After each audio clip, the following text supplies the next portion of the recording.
कृपा। तो विश्वामित्र जी ने कहा न तो तुम्हारे धन की जरूरत है दशरथ, न तुम्हारे बल की जरूरत है, मुझे तो भगवान राम की जरूरत है, इसलिए मुझे राम दे दो, राम से ही मेरा यज्ञ सफल होगा। राम का अर्थ है कृपा। बोलो क्या अर्थ है? कृपा। इसलिए मुझे तो राम चाहिए। दशरथ जी कहते मांगहु भूमि धेनु धन कोशा, और सर्वस्व आज देहु सही रोषा, और देह प्राण ते प्रिय कछु नाही, और सो मुनि देव निमखीक माही, सो मुनि देव निमखीक माही। मैं प्राण भी दे सकता हूँ। महाराज दशरथ ने कहा महाराज प्राण ले लो। विश्वामित्र जी ने कहा ना मुझे प्राण चाहिए ना धन चाहिए, मुझे तो राम चाहिए। दशरथ जी महाराज एक बात कह गए, आप सुनना और समझना जरा। क्या? सब सुत मोह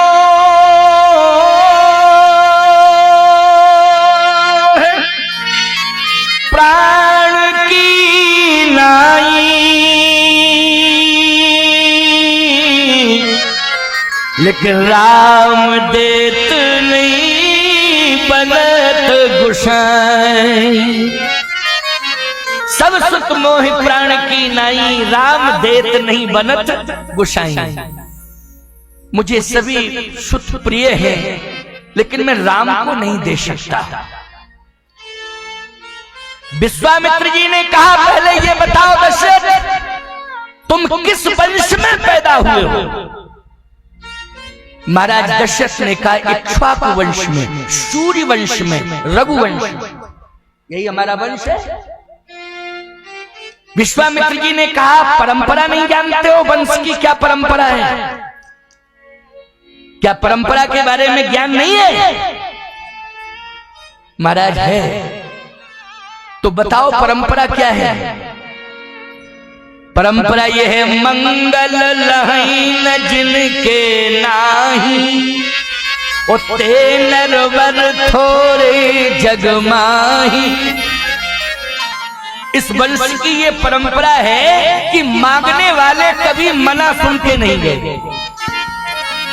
मांगने वाले कभी मना सुन के नहीं गए। रघुवंश की चौखट पर, दहरी पर, चौखट पर कोई आ गया मांगने वाला तो मना नहीं किया गया। लेकिन आज मैं मांगने के लिए आया हूं, मुझे मना किया जा रहा है। इसका मतलब है कि तुम इस कुल की परंपरा को चैलेंज दे रहे हो, तोड़ रहे हो, चैलेंज दे रहे हो, तोड़ रहे हो। महाराज श्री दशरथ कांपने लगे, कांपने लगे। सुन राजा, सुन राजा अतिया प्रिय बानी,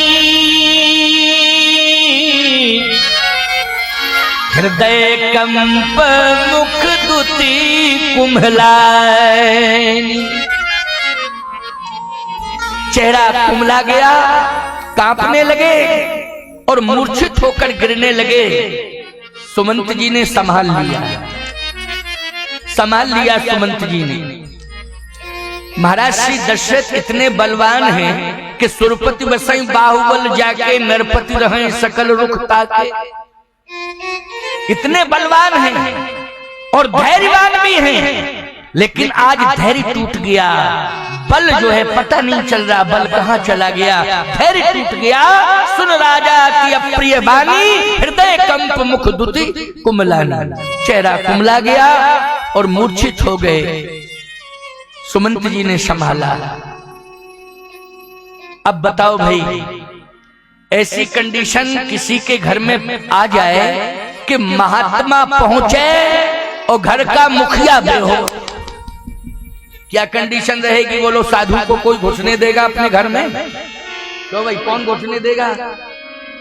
कि साधु आवे और घर का मुखिया बेहोश हो जावे।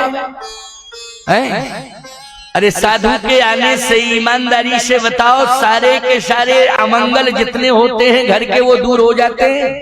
साधु का चरण पड़ जाता है तो जितने प्रकार के अमंगल होते हैं वो दूर हो जाते हैं कि नहीं हो जाते हैं? बोलो भाई, दूर हो जाते हैं, सारे अमंगल दूर हो जाते हैं। संत के चरण पड़ जाए जिस घर में, ये विशेषता होती है। सेवक सदन स्वामी आगमनु, मंगल मूल अमंगल दमनु। भगवान राम स्वयं कह रहे हैं, हे गुरुदेव आपके चरण पड़ने से सेवक सदन स्वामी आगमनु, मंगल मूल अमंगल दमनु। मंगल मूल अमंगल दमनु। बहुत ध्यान से सुनना, बड़ी महत्वपूर्ण बात है।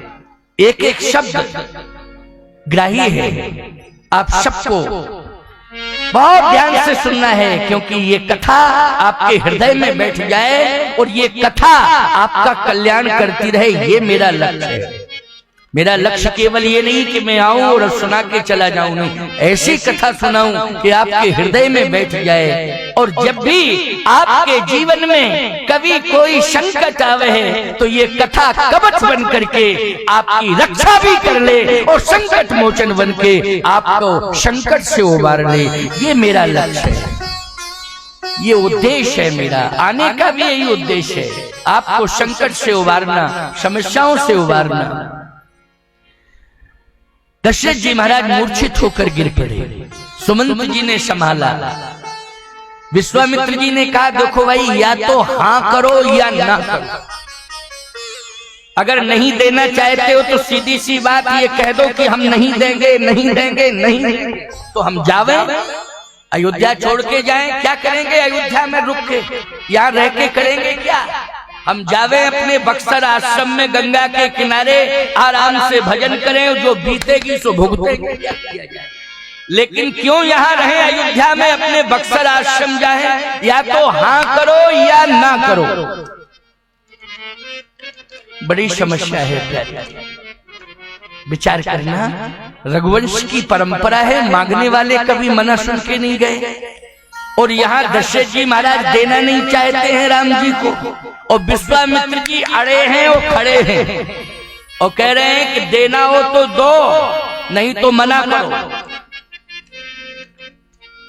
सावधानी से सुनना, रघुवंश वो वंश है प्यारे, जिस वंश में गौ भक्ति है, जिस वंश में विप्र भक्ति है, जिस वंश में गुरु भक्ति है। बोलो है कि नहीं?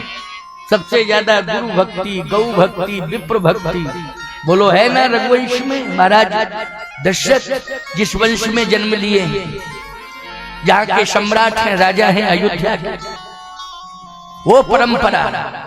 लेकिन विश्वामित्र जी महाराज ने कहा, या तो हाँ करो या ना करो। दशरथ जी महाराज ने विचार किया। क्या विचार किया? कि महात्मा को मना कर नहीं सकते हैं, परंपरा ही नहीं है। लेकिन ऐसी बात कह दी जाए कि महात्मा बिनई कहे और बिनई मांगे चला जाए, ऐसी बात कह दी जाए। अच्छा, ऐसी कौन सी बात कही महाराज दशरथ ने? और क्या सोचा कि बिना कहे ही और बिना मांगे चले जाएंगे विश्वामित्र जी महाराज? ऐसी कौन सी बात है, अब सुनते जाना, बड़ा सुंदर भाव है यहाँ। महाराज दशरथ ने कहा, मैं देना तो चाहता हूं, सब कुछ दे दूं, लेकिन जो वस्तु मेरी है उसे मैं दे सकता हूं, और जो वस्तु मेरी नहीं है मैं उसे कैसे दे सकता हूं? बाबा बताओ। विश्वामित्र जी ने कहा, एक बात बताओ, मैं राम को मांग रहा हूं, राम तुम्हारे नहीं है क्या? दशरथ जी बोले, यही तो मैं कह रहा हूं कि राम जी मेरे नहीं है, मेरा अधिकार नहीं है, मेरे पास है लेकिन मेरा अधिकार नहीं है राम पर। अच्छा, तुम्हारे पास है तो राम पर तुम्हारा अधिकार नहीं है, किसका अधिकार है? महाराज श्री दशरथ ने कहा, महाराज सुनते जाओ, आप किसका अधिकार है? आप पहले कान खोल करके सुन लो मेरी बात को कि राम पर किसका अधिकार है। मेरे पास तो राम धरोहर के रूप में है, लेकिन राम पर किसका अधिकार है? आप सुनिए कान खोल करके। अब तुम लोग भी सुन लेना, राम पर किसका अधिकार है। अच्छा, एक बात बताओ, विश्वामित्र जी महाराज राम को मांग रहे हैं, दशरथ जी महाराज को राम जी पुरुषार्थ से मिले हैं क्या? जल्दी बोलो। नहीं, पुरुषार्थ से नहीं मिले। पुरुषार्थ से मिले क्या? नहीं मिले, क्योंकि चौथेपन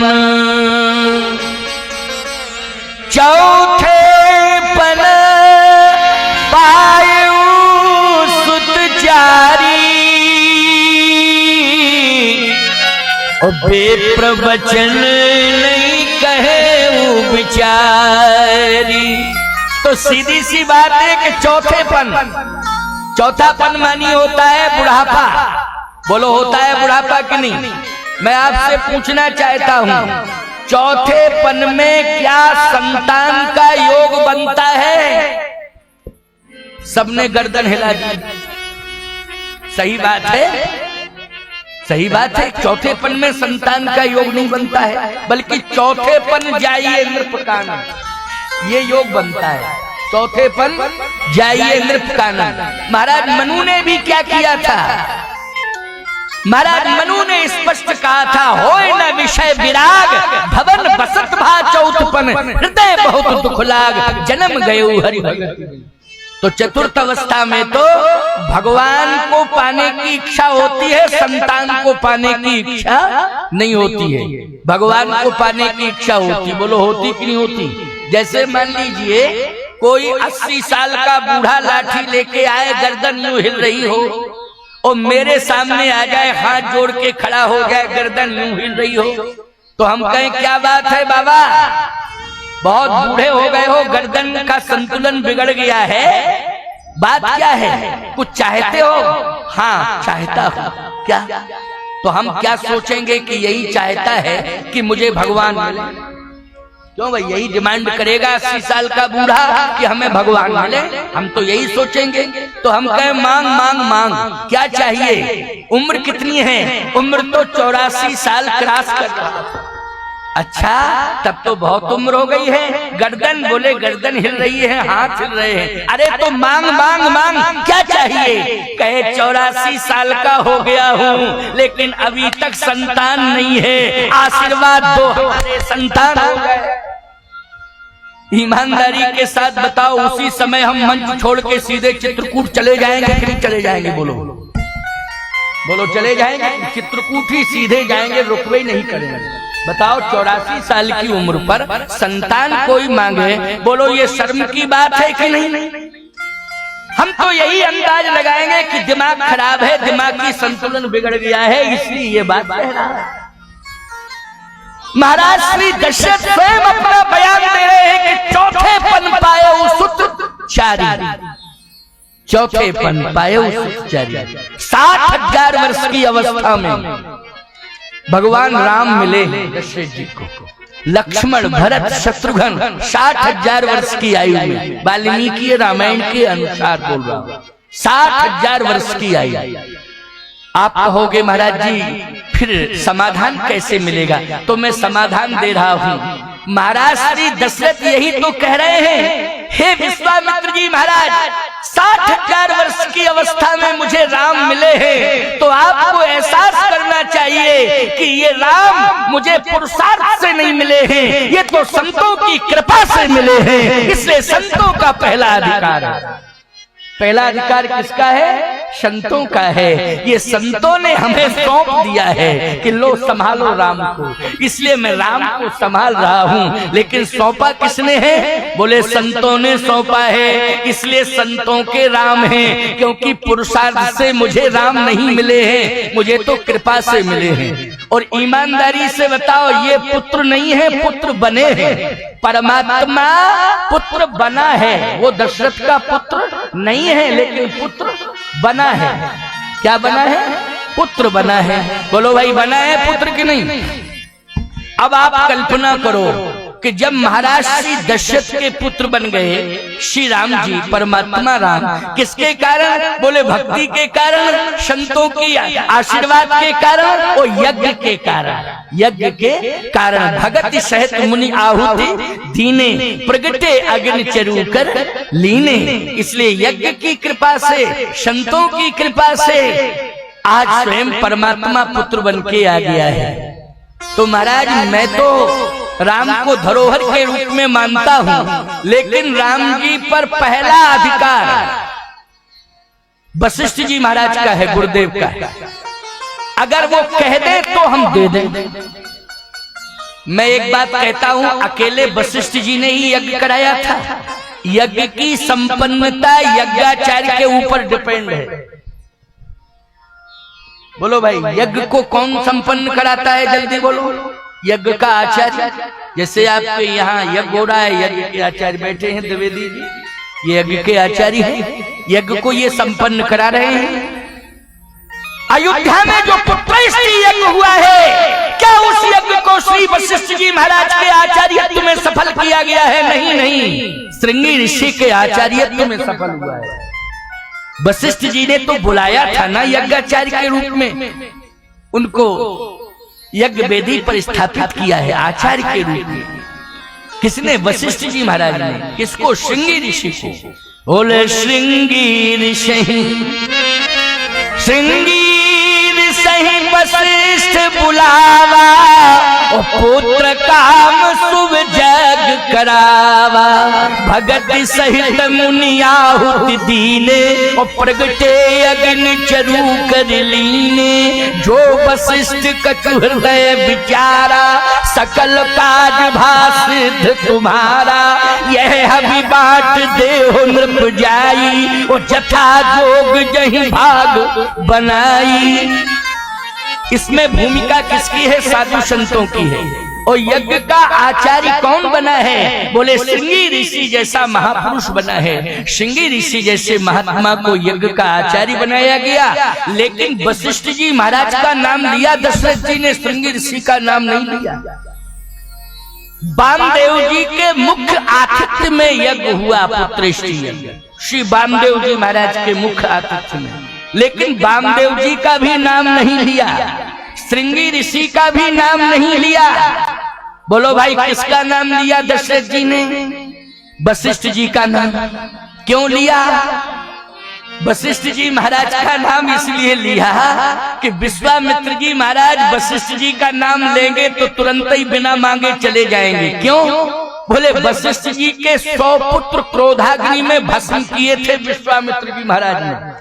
तो जिसके 100 पुत्र पहले ही भस्म कर दिए हों विश्वामित्र ने, और अगर वो पुत्र मांगने के लिए आया है और ये कह दिया जाएगा कि वशिष्ठ जी महाराज का अधिकार है, तो दशरथ जी सोच रहे हैं कि वशिष्ठ जी का नाम जैसे ही लेंगे तो विश्वामित्र जी सोचेंगे कि अब तो मांगने का चांस खत्म, क्योंकि मैंने 100 पुत्र तो वशिष्ठ के पहले ही भस्म कर दिए हैं। अब वशिष्ठ जी से राम को मांगेंगे तुरंत ही मना कर देंगे, नहीं नहीं नहीं, ये लेना देना खत्म, व्यवहार।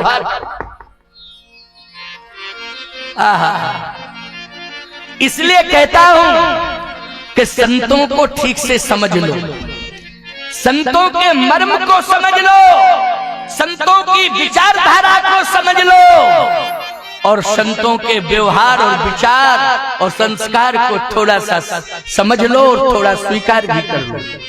अगर संतों का व्यवहार और संस्कार थोड़ा सा तुमने स्वीकार कर लिया तो मैं कहता हूं कोई समस्या रह नहीं जाएगी, कोई समस्या नहीं रह जाएगी। सावधानी से सुनना मेरी बात को। विश्वामित्र जी महाराज के कानों में ये शब्द पड़ा कि वशिष्ठ जी महाराज कह देंगे तो दे देंगे, ये दशरथ जी कह रहे। तो विश्वामित्र जी ने तुरंत कहा, बुलाओ वशिष्ठ जी महाराज को, बुलाओ। क्यों? मतभेद तो था, विश्वामित्र में और वशिष्ठ में मतभेद था, लेकिन मनभेद नहीं था। ये जो मत की बात थी ना, मत के कारण, क्योंकि हमारे यहाँ अलग अलग मत के मतान्यायी हैं संत, हमारे यहाँ खड़ दर्शन है और खड़ दर्शन के अलग अलग मत है, एक एक दर्शन का एक एक मत है अपना अलग अलग, लेकिन सबका मन एक है। बोलो, सबका मन एक है। अच्छा सही बताओ, यज्ञ हो, खड़ दर्शन के अंतर्गत जितने साधु होंगे कोई विरोध करेगा यज्ञ का? सभी कहेंगे यज्ञ होना चाहिए, यज्ञ की रक्षा हो। कौन कहेगा कि नहीं होनी चाहिए महात्मा यज्ञ की रक्षा? बोलो, यही कहेंगे नहीं, यज्ञ की रक्षा होनी चाहिए, समर्थन करेंगे सभी। सावधान, मतभेद था, लेकिन मन भेद नहीं था। मन तो यज्ञ की रक्षा होनी चाहिए। वशिष्ठ जी का भी मन है कि यज्ञ की रक्षा होनी चाहिए, यज्ञ होना चाहिए और यज्ञ की रक्षा होनी चाहिए। मैं आपके यज्ञ में आया, केवल मेरा ही मन नहीं है कि यज्ञ की रक्षा होनी चाहिए, यज्ञ पूर्ण होना चाहिए। जिन जिन संतों के कानों में यह संदेश पहुंचा होगा कि इस दिव्य क्षेत्र में, जो वैद्यनाथ धाम का क्षेत्र मानता हूं मैं, तो क्यों भाई, क्योंकि जसजी गिरिडीह सब लगा हुआ क्षेत्र है, वैद्यनाथ भगवान का क्षेत्र है ये। भले ही मंडरों गांव है या समूहडीह है या देवरी थाना है, ये तो ठीक है, लेकिन सत्य तो ये है, ये राजस्व रेवेन्यू रिकॉर्ड है। लेकिन सत्य तो ये है कि आध्यात्मिक रिकॉर्ड यदि देखा जाए तो ये वैद्यनाथ धाम का क्षेत्र है, पूरा का पूरा श्री वैद्यनाथ भगवान का क्षेत्र। बोलो है कि नहीं? तो ये साधारण क्षेत्र नहीं है, ये सामान्य क्षेत्र नहीं है। किसी भी सत्य के कान में आवाज पहुंच जाएगी कि इस मंडरों क्षेत्र में यज्ञ हो रहा है, तो भले ही वो आए ना आए, अगर हृदय से संत है, विचारों से संत है और वास्तव में वो संत है, तो मंगल कामना करेगा। बोलो करेगा कि नहीं करेगा? कहीं भी रह रहा होगा क्या करेगा? मंगल कामना करेगा और यही कहेगा कि सानंद संपन्न हो जाए यज्ञ, यही कामना होगी। यज्ञ का विरोध करेंगे क्या वशिष्ठ जी महाराज? विश्वामित्र जी महाराज समझ गए कि नहीं नहीं, हमारा यज्ञ सफल होगा, और वशिष्ठ जी महाराज यज्ञ का समर्थन करेंगे, मुझे पूरा विश्वास है। इसलिए कहा बुलाओ वशिष्ठ जी महाराज। दशरथ जी महाराज ने जैसे ही वशिष्ठ जी महाराज को बुलाया, वशिष्ठ जी महाराज आए। अब आप विचार करना, जैसे ही वशिष्ठ जी महाराज प्रवेश कर रहे हैं राजमहल में, तो राजमहल में देख क्या रहे हैं कि विश्वामित्र जी महाराज सिंहासन पर बैठे हैं। किस पर बैठे हैं? सिंहासन पर। जो रघुवंश का, इक्ष्वाक वंश का सिंहासन था ना, उस पर वशिष्ठ जी महाराज ने देखा विश्वामित्र जी बैठे। आप कहोगे महाराज कहाँ लिखा है कि सिंहासन पर बैठे? अरे अलग से कोई आसन होगा, ये कहाँ लिखा है कि सिंहासन पर बैठे हैं? तो रामायण आप पढ़ते हो, स्पष्ट लिखा है क्या कि चरण पखार की नियति पूजा, मुनि आगमन सुना जब राजा, तो मिलन गए उले विप्र समाजा, कर दंडवत मुनि सन्मानी, और निज आसन बैठा रे आनी। तो निज आसन का क्या अर्थ है? बोलो। निज आसन का अर्थ यही है कि सिंहासन, दशरथ जी का निज आसन मानी सिंहासन, तो सिंहासन पर बिठा दिया। किसी ने दशरथ जी महाराज से कहा कि सिंहासन पर नहीं बिठाना चाहिए था, क्योंकि सिंहासन पर बिठाया जाता है उसको, किसको?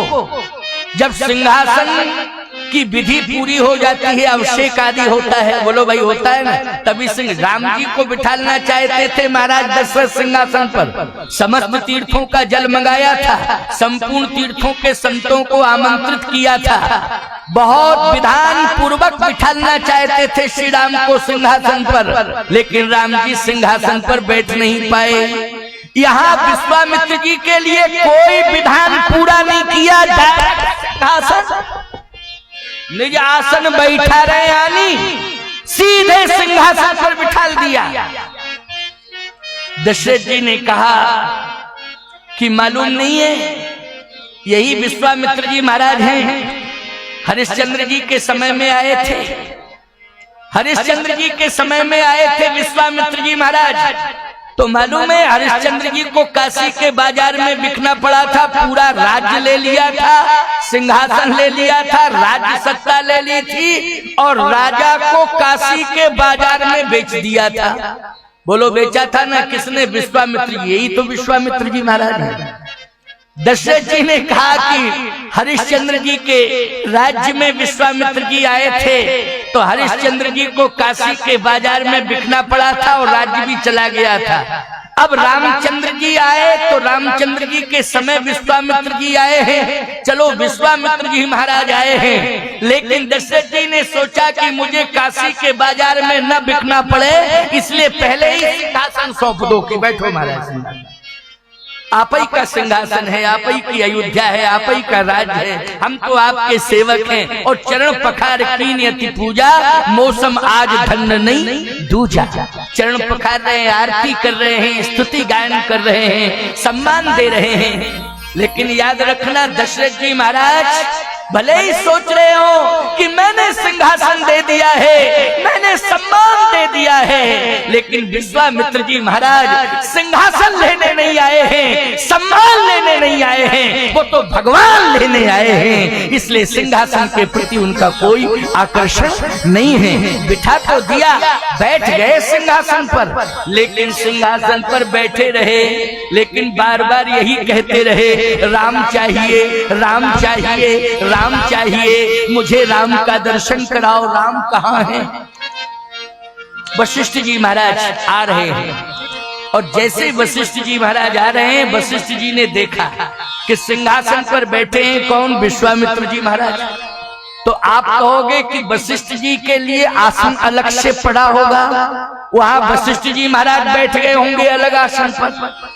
अरे आसन तो सुनिश्चित था, क्योंकि राज पुरोहित हैं, और राज पुरोहित के लिए राजभवन में एक विशेष आसन होता है कि नहीं होता है।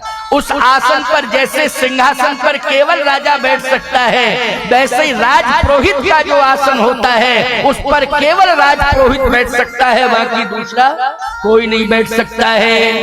तो विश्वामित्र जी महाराज सिंहासन पर बैठ गए, वशिष्ठ जी का आसन अलग से था, पड़ा हुआ था, वो तो सुनिश्चित था। वशिष्ठ जी महाराज अपनी आसन की ओर नहीं गए, जहां दशरथ जी के सिंहासन पे विश्वामित्र जी बैठे थे, वशिष्ठ जी उसी ओर बढ़े। अयोध्या वासी बोले अब टकराव हुआ, अब निश्चित टकराव हुआ, क्योंकि वशिष्ठ जी यही कहेंगे उठो उठो सिंहासन पर, जब तक हम तिलक नहीं कर दें कैसा राजा। प्रथम तिलक वशिष्ठ मुनि की ना, क्यों भाई, पहला तिलक कोई भी सिंहासन पर बैठता है तो परंपरा क्या है, पहला तिलक कौन करता है, बोलो भाई। पहला तिलक करता है कौन, बोले राज पुरोहित करता है, और राज पुरोहित कौन है, श्री वशिष्ठ जी महाराज हैं। तो शायद वशिष्ठ जी महाराज यही कहना चाहते, नहीं मैं राज पुरोहित हूँ, मैंने अभिषेक नहीं किया है, बिना अभिषेक के कैसे आप सिंहासन पर बैठ गए, शायद विरोध करने के लिए जा रहे हो। लेकिन विश्वामित्र जी ने देखा तो वो पहले ही खड़े हो गए। विश्वामित्र जी भी सोचे कि वशिष्ठ जी इधर ही चले आ रहे हैं बढ़े सिंहासन की ओर, तो इसलिए भैया पहले ही से खड़े हो जाओ, तो पहले ही से खड़े हो गए। वो अयोध्या वासी बोले कि थोड़ा थोड़ा समझ में आ रहा है कि महात्मा विश्वामित्र सरेंडर कर रहा है, लेकिन गुरुजी के पावर को देख करके थोड़ा समझ में आ रहा है कि कहीं ना कहीं सरेंडर की भूमिका बन रही है। क्यों भाई, समर्पण की भूमिका बन रही है। लेकिन आपको मालूम होना चाहिए, धन्य है वशिष्ठ जी महाराज। जैसे विश्वामित्र जी खड़े हुए, वशिष्ठ जी महाराज ने दोनों भुजाओं को आगे बढ़ाया, और वशिष्ठ जी महाराज ने विश्वामित्र जी को हृदय से लगा लिया। दोनों महात्मा हृदय से हृदय मिलाकर मिलने लगे। दशरथ जी महाराज ने माथा पकड़ लिया, कन्फर्म हो गया अब राम गए। अब राम अयोध्या में रुकने वाले नहीं हैं, क्योंकि वशिष्ठ जी महाराज ने हृदय से लगा लिया है विश्वामित्र जी को, इसलिए अब दशरथ अयोध्या में राम रुकने वाले नहीं हैं। हृदय से हृदय मिलाकर महात्मा मिल रहे हैं। वशिष्ठ और विश्वामित्र का मिलन हो रहा है, हृदय से हृदय मिलाकर मिलन हो रहा है। प्यारे गोस्वामी जी कहते हैं, दोनों महात्मा मिले तो रो करके वशिष्ठ जी महाराज से विश्वामित्र जी ने कहा कि महाराज आज मैं आशा लेके आया और मुझे विश्वास है कि मेरी आशा निराशा में बदलेगी नहीं, मेरी आशा निराशा में नहीं बदलेगी, मुझे पूरा विश्वास है। आशा क्या है? आशा एक राम जी से दूजी आशा छोड़ दे, नाता एक राम जी से दूजा नाता तोड़ दे। आशा एक राम जी से दूजी